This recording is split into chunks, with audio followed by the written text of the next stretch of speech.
Social Studies GPS Microeconomics 4, the student will explain the organization and role of business and analyze the 4 types of market structures in the U.S. economy.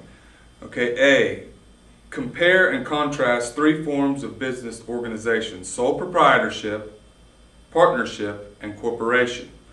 The first one that we're going to talk about is sole proprietorship. This makes up about 75% of the businesses in the United States of America.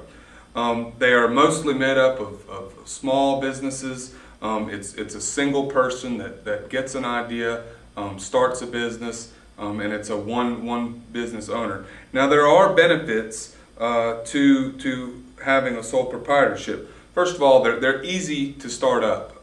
They're relatively cheap as long as you go down and take a loan. I wouldn't say cheap, but they're relatively easy to start up by getting a loan. You have full control over your business. A lot of people think that they know the best way, they've got the best feel of how to run their own business, and that's the only way that they feel comfortable. They're not comfortable taking orders from someone else. They may make good sole proprietorships. And they have full control, and they're the sole receiver of profit.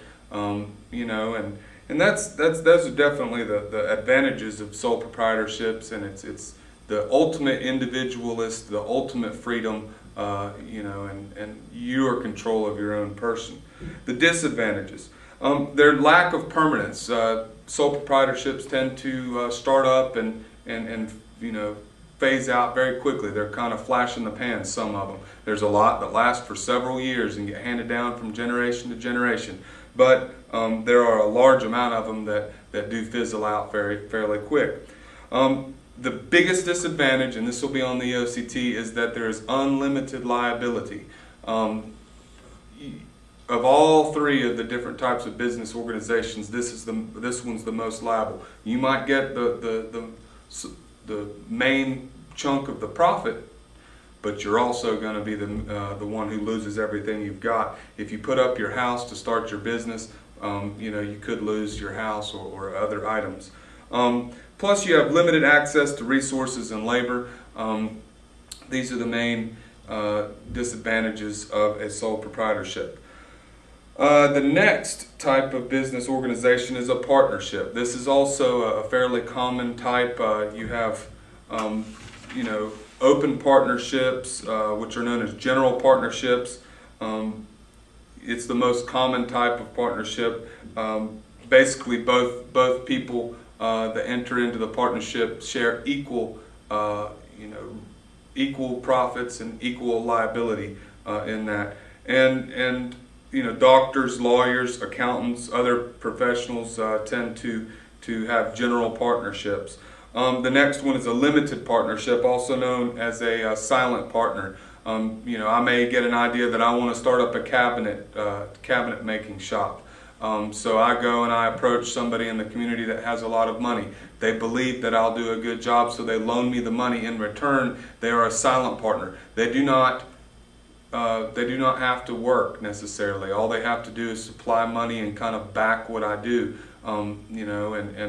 but they do receive a profit off that. And so it's a little different. Maybe if I can't go and qualify at the bank for that much money, or if I want to stay away from the bank and don't get the banks involved with my money, then I may start a silent partnership, which is a limited liability partnership. One important advantage of the partnership is that the responsibilities and the liabilities are shared. So it's the least liable as far as or it's the less of the 2 liable of sole proprietorship and partnership. Partnership, you split the liabilities. You also split the profits, though. But they have their disadvantages because sometimes partnerships end in fights. People don't have the same business ethics, the same business drive. They might decide to go a different direction. One may have children and can't be there as much as the other one, but they're expected to split the profits 50-50. So that does get to be a problem, and you still do have liability. I mean, you can lose whatever you put up for the loan to start the partnership in the first place. The third type that we're going to discuss of business organizations are corporations, mergers, and multinationals. We'll stick mainly with corporations. These are headed up by a CEO. Once a company goes corporate, they basically become they have investors that invest in their company by paying them shares. They'll pay out dividends to the investors.